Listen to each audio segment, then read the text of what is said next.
ভাবুন তো, যদি কোনো মানুষ দাঁড়িয়ে ঘোষণা করে, আমি জীবন দিই, আমি মৃত্যু দিই। যদি কোনো বাদশাহ তার শক্তি, তার সালতানাত আর তার সেনাবাহিনী দেখে নিজেকেই খোদা মনে করতে শুরু করে, তাহলে আল্লাহর ফয়সালা কি হয়? এ গল্প শুধু একটি বাদশাহর নয়, এ গল্প গর্বের, এ গল্প সীমা ছাড়িয়ে যাওয়া ক্ষমতার, আর এ গল্প সেই আল্লাহর অটল আইনের, যা কখনো পরিবর্তিত হয় না। ইতিহাসের এক সময়ে জন্ম নেয় এক বাদশাহ, তার নাম নমরুদ। তার রাজত্ব বিস্তৃত ছিল বহু দূর পর্যন্ত। ধন সম্পদ, সেনাবাহিনী, আগুন, হত্যা আর ভয় সব কিছুই ছিল তার আদেশের অধীন। মানুষ তার নাম শুনলেই কেঁপে উঠত, আর ধীরে ধীরে সেই ভয়ই রূপ নেয় ইবাদতে। নমরুদ তার শক্তিকেই হক মনে করতে শুরু করল। তার ধারণা হল, আমি আদেশ দিলে জীবন হয়, আমি চাইলে মৃত্যু হয়, তাহলে খোদা তো আমিই। কিন্তু নমরুদ ভুলে গিয়েছিল, আল্লাহ যখন কাউকে পতন ঘটান, তখন বজ্রের দরকার হয় না, ঝড়েরও দরকার হয় না। কখনো কখনো আল্লাহ নিজের সবচেয়ে ছোট সৈন্য পাঠান, আর সবচেয়ে বড় অহংকার নিঃশব্দে ধ্বংস হয়ে যায়। আর এখান থেকেই শুরু হয় নমরুদের সেই কাহিনী, যার পরিণতি কোনো বাদশাহ কল্পনাও করতে পারে না। এই সূচনা যদি আপনার ভালো লেগে থাকে, ভিডিওটি অবশ্যই লাইক করুন। চলুন শুরু করি এই গল্পের আসল অধ্যায়। এটি সেই সময়ের কথা যখন পৃথিবীতে প্রাচীন নগর গড়ে উঠছিল, যখন ব্যাবিল শহর জ্ঞান, কৃষি আর শক্তির কেন্দ্র হিসাবে পরিচিত ছিল। এই শহরেই শাসন করত এমন এক বাদশাহ, যার নাম শুনলে শহরের দেয়ালও কেঁপে উঠত। সে ছিল নমরুদ। তার রাজত্ব শুধু জমিনেই সীমাবদ্ধ ছিল না, তার ছিল শক্তিশালী সেনাবাহিনী, নিষ্ঠুর আইন আর আগুনে শাস্তি দেওয়ার ব্যবস্থা। যে তার আদেশ অমান্য করত অথবা তার মিথ্যা খোদাকে মানতে অস্বীকার করত, তার পরিণতি হতো কারাগার অথবা আগুন। নমরুদের এক অদ্ভুত আইন ছিল, মানুষের বেঁচে থাকার অনুমতিও নিতে হতো তার কাছ থেকে। 1 বছর তাকে বাঁচতে দাও, এই সিদ্ধান্ত দিত নমরুদ।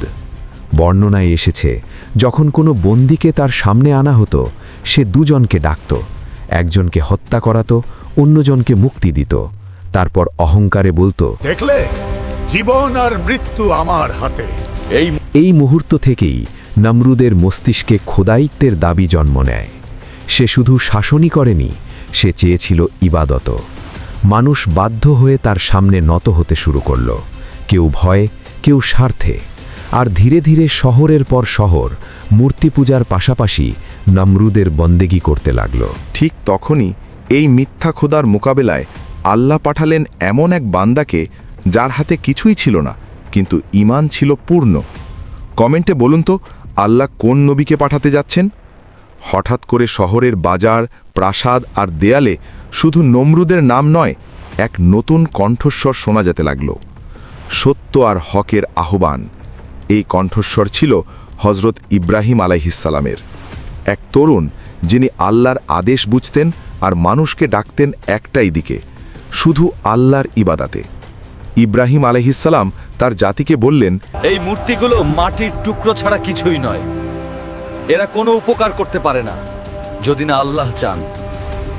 মানুষ প্রথমে হতভম্ব হল, ভীতও হল, কিন্তু ধীরে ধীরে ইব্রাহিম আলাইহিসসালামের কথায় হিকমত স্পষ্ট হতে লাগল।